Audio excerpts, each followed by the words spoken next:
দর্শক, আসসালামু আলাইকুম। কনফিডেন্স ফিজিওথেরাপি ব্যথা নিরাময় চিকিৎসা কেন্দ্র থেকে আমি ডক্টর মোহাম্মদ মাসুম বিশ্বাস আপনাদেরকে স্বাগত জানাচ্ছি। দর্শক, আজকে আমরা কথা বলবো শোল্ডার জয়েন্ট ডিসলোকেশন। অর্থাৎ শোল্ডার মানে হচ্ছে আমাদের কাঁধের জয়েন্ট। এই কাঁধের জয়েন্ট যদি ডিসলোকেট হয়ে যায় অর্থাৎ সরে যায় কোনো দিকে, সেটাকে আমরা বলি শোল্ডার জয়েন্ট ডিসলোকেশন। তো এ জাতীয় শোল্ডার জয়েন্ট ডিসলোকেশন হলে কি করণীয়, কেন হয়, এ বিষয়ে আজকে আমরা কথা বলবো। আমরা শুরুতেই যদি আমরা জানি শোল্ডার জয়েন্ট কেন ডিসলোকেট হতে পারে, প্রথমে যদি আমরা চিন্তা করি হতে পারে যে কোনো অ্যাক্সিডেন্ট, ফিজিক্যাল অ্যাসাল্ট হতে পারে, কেউ যদি আঘাত করে থাকে সেখান থেকে জয়েন্ট ডিসলোকেট হতে পারে। আবার যদি রোড ট্রাফিক অ্যাক্সিডেন্ট হয় সেখান থেকে হতে পারে।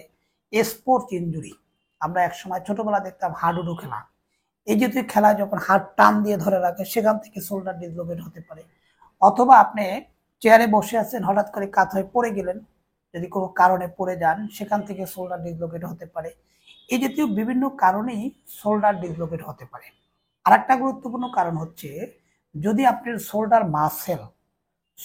মাসেল যদি উইক হয়ে যায়, দুর্বল হয়ে যায়, সেখান থেকে শোল্ডার ডিসলোকেট হতে পারে। কেন হতে পারে? যখনই শোল্ডার মাসেল উইক হয়ে যায় তখনই এই যে জয়েন্ট এবং মাসেলের যে কম্বিনেশন সেটা আস্তে আস্তে উইক হয়ে যায়, লুজ হয়ে যায়। তখন অল্প আঘাতেই বা অল্প টানেই শোল্ডার ডিসলোকেট হতে পারে। আমরা প্রায় সময় প্র্যাকটিস লাইফে আরেকটা জিনিস দেখি, বিশেষ করে স্ট্রোক পেশেন্ট যারা দীর্ঘদিন ইমোবিলাইজ থাকে এক সাইড, অর্থাৎ আপনারা সবাই জানেন স্ট্রোক পেশেন্টের on half side body paralysed হয়ে যায়। তখন একে দীর্ঘদিন টেক কেয়ার করতে গিয়ে অনেক সময় বেড থেকে তোলার জন্য আমরা হাত ধরে টান দিই, কিন্তু এটা আসলে নিয়ম নাই। নিয়ম হচ্ছে পিঠের নিচে হাত দিয়ে তারপর সাপোর্ট দিয়ে বসানো। আমরা সেটা না করে যখন হাত দিয়ে টান দিই তখন আস্তে শোল্ডারটা নিচে চলে আসে, এটাকে আমরা শোল্ডার ডিসলোকেশন বলি। আমরা যদি এটা টাইপস ভেদাভেদ করতে যাই, একটা হতে পারে সামনের দিকে ডিসলোকেট হয়ে যাওয়া, অর্থাৎ শোল্ডারটা যদি সামনের দিকে আগায় ডিসলোকেট হয়ে যায় সেটাকে আমরা অ্যান্টোরিয়র ডিসলোকেশন বলি। অনেক সময় পিছনের দিকে সরে দিয়ে ডিসলোকেট হতে পারে, সেটাকে আমরা পোস্টেরিয়র ডিসলোকেশন বলে থাকি। মূলত এই হচ্ছে শোল্ডার ডিসলোকেশন।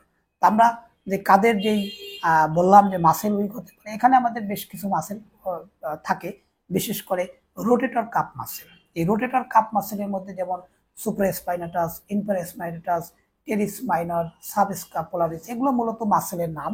আমরা যদি একটু চিন্তা করি সেক্ষেত্রে ঠিক আমাদের পিছে যে স্ক্যাপুলা, চ্যাপটা যে হাড়টা, এখানে স্বাভাবিক এই মাসেলগুলো থাকে এবং সামনের দিকে একটা সাবস্ক্যাপুলারিস মাসেল থাকে। এই মাসেলগুলো নিয়ে কম্বাইন্ড হয়ে জয়েন্টটা থাকে। তো যখনই মাসেলের উইকনেস হয়ে যায় সেখান থেকেও শোল্ডার ডিসলোকেশনের সম্ভাবনা অনেক অংশে বেড়ে যায়। এবার আমরা আসি কিভাবে আপনি বুঝবেন যে আপনি শোল্ডার ডিসলোকেট হয়েছে। স্বাভাবিক তো আমরা স্ট্রোক পেশেন্টকে হাত দিলেই বুঝতে পারি শোল্ডার ডিসলোকেট। আমরা হাত দিলে একটা গ্যাপিং পাই, এখানে আমরা বুঝতে পারি তার শোল্ডারটা নিচে নেমে গেছে। আবার অনেক ক্ষেত্রে যখন স্পোর্টস ইনজুরির ক্ষেত্রে বা যে কোনো শোল্ডার ডিসলোকেটের ক্ষেত্রে আমরা যদি কাপড়টাকে এক্সপোজ করি তাহলে বুঝতে পারি হাত দিলে এটা ইনজুরি বা ডিসলোকেশন। সবচেয়ে যদি আপনি কনফার্মেশন করতে চান যেটা কি জাতীয় ডিসলোকেশন, সেক্ষেত্রে আপনাকে একটা এক্স রে করা দরকার। একটা এক্স রে করলেই এটা চূড়ান্তভাবে বের হয়ে যায় যেটা অ্যান্টেরিয়র ডিসলোকেশন নাকি পোস্টেরিয়র ডিসলোকেশন, কি মাত্রায় ডিসলোকেশন হলো টোটালি আইডেন্টিটি করা যায়। এবার আমরা আসি এই জাতীয় রোগের ক্ষেত্রে বা এই ডিসলোকেশনের ক্ষেত্রে করণীয় কি। প্রথমেই করণীয় হচ্ছে নিজে নিজে সবকিছু করা যাবে না, আপনাকে অবশ্যই নিকটস্থ একজন ভালো দক্ষ অর্থোপেডিক ডাক্তার হোক বা যে কোনো ডাক্তারের শরণাপন্ন হবেন। প্রথমেই সিস্টেম হচ্ছে যেই শোল্ডারটা ডিসলোকেট হইলো সেটাকে কারেক্ট পজিশনে বসানো, অর্থাৎ এটার যে নর্মাল অ্যানাটমি আছে সেই শেপ এই শোল্ডারটাকে বসায় নিতে হবে। বসানোর পরেই সেখানে ব্যান্ডেজ হতে পারে, তারপরে প্লাস্টার হতে পারে, এটা ডিপেন্ড করে ডিজিজ কন্ডিশনের উপর। এগুলো একটা নির্দিষ্ট সময় পর্যন্ত রাখা হয়, 3 সপ্তাহ হতে পারে, 1 মাস হতে পারে, কিংবা আরো বেশি হতে পারে। এরপর একটা নির্দিষ্ট সময়ের পরে এটাকে খুলে ফেলা হয়। খুলে ফেলার পরেই আমাদের যে করণীয় সেটা হচ্ছে ফিজিওথেরাপি চিকিৎসা। এই ফিজিওথেরাপি চিকিৎসার ক্ষেত্রে আপনার সবচেয়ে ইম্পর্টেন্ট হচ্ছে এই যে দীর্ঘ কিছুদিন পর্যন্ত যে জয়েন্টটা ইমোবিলাইজ করে রাখা, তখনই এই সারাউন্ডিং মাসেলগুলো জমে যাচ্ছে, জয়েন্টের ভিতরে অ্যাডিশন ডেভেলপ করতেছে এবং সারাউন্ডিং যে মাসেলগুলো নর্মাল যে ইলাস্টিসিটি, ফ্লেকশন, এক্সটেনশন, এই জাতীয় বিষয়গুলো আর নর্মালি হচ্ছে না। তখনই আমাদের একজন দক্ষ ফিজিওথেরাপিস্টের স্বর্ণপন্ন যদি হতে পারেন, খুব অল্প সময়ের ভিতরেই এই শোল্ডারটা ফাংশনাল হয়ে যাবে, জয়েন্টগুলা ইজিলি আপনি মুভিং করতে পারবেন এবং এটার যেই ক্যাপাসিটি, যে স্ট্রেংথ, সেটা সঠিকভাবে আবার ফেরত পাবেন।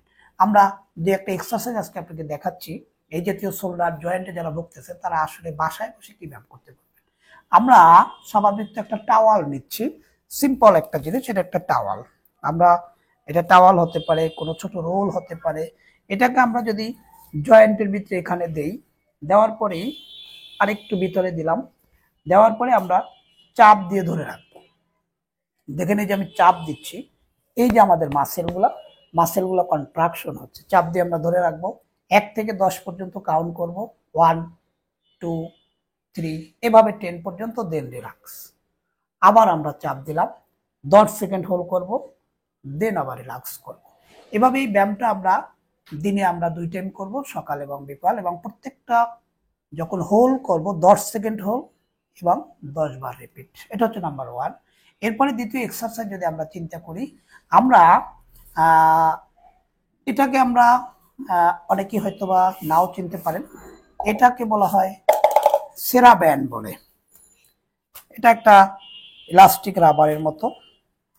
এটা আপনি হাতে নেবেন, নেওয়ার পরে জাস্ট হাত দুইটাকে এভাবে রেখে আপনি আস্তে আস্তে আস্তে আস্তে প্রসারিত করবেন, আবার ছেড়ে দেবেন, আবার আরেকটু স্ট্রেংথ বাড়ানোর জন্য আরেকটু 1 থেকে 10 পর্যন্ত কাউন্ট করলেন, 1 2 3 এভাবে 10 পর্যন্ত, দেন আবার রিল্যাক্স। এটা আপনি দিনে 2 টাইম করবেন।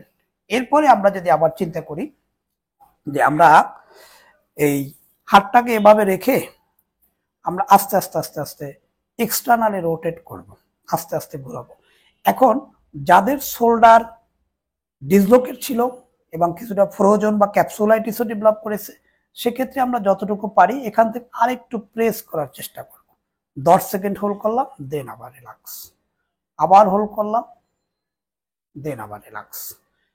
একটা হচ্ছে ল্যাটারালি আর একটা হচ্ছে মিডিয়ালি। এই দুইটা ভাবে আপনি প্রতিদিন সকাল বিকাল করতে পারবেন। এরপরে হচ্ছে আমরা 2 শোল্ডারকে এভাবে রেখে, ধরেন আমি একটা চেয়ারে বসা আছি, এই 2 শোল্ডার এভাবে শক্ত করে রেখে, মানে স্ট্রংলি ধরে, এই কোনুটা 2 এলবো জয়েন্ট আমরা পিছনের চেয়ারের সাথে টাচ করার চেষ্টা করলাম।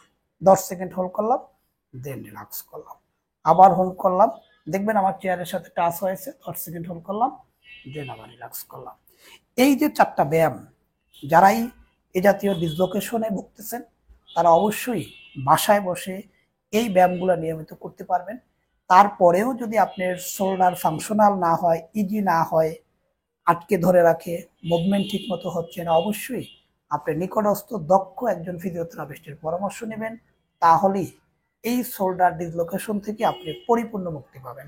তো দর্শক, যারাই নিয়মিত আমাদের ব্যথা নিরাময় এই জাতীয় ভিডিওগুলো দেখে থাকেন, অবশ্যই আমাদের চ্যানেলটা সাবস্ক্রাইব করবেন, লাইক কমেন্ট শেয়ার করবেন। যদি কোনো কিছু জানার থাকে তাহলে অবশ্যই লিখবেন কমেন্ট বক্সে, আমরা উত্তর দেওয়ার চেষ্টা করব। আজকে এই পর্যন্তই, আবারও দেখা হবে অন্য কোনো টপিকস নিয়ে। আসসালামু আলাইকুম।